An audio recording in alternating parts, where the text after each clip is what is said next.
Hello everyone. Tech, data and software are at the heart of today's automobile. I am right next to someone rather familiar with this subject.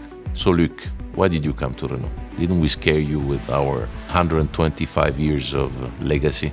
Listen, the car today is like the telephone 20 years ago. A lot is going to happen.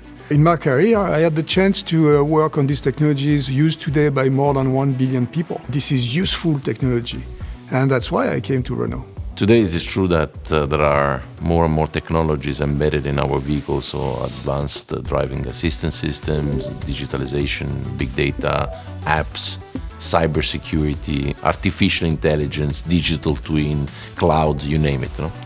And even the software-defined vehicle. Can you tell us about this new technology? It is a revolution that we are launching with our software development teams within Renault, in co-development and in open market with Google and Qualcomm, for instance. These architectures will allow us to permanently update a vehicle remotely, to make them safer, to reduce their energy consumption, to fight against planned obsolescence, and to make traffic more fluid at the end. Making software in the car is about putting meaning in each line of code. And above all, we code to push the envelope. So today we want to put Renault at the forefront of the tech revolution.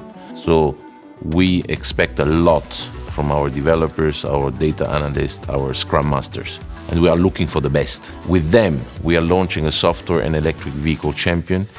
It's going to be called Ampere, and you are going to hear a lot about it.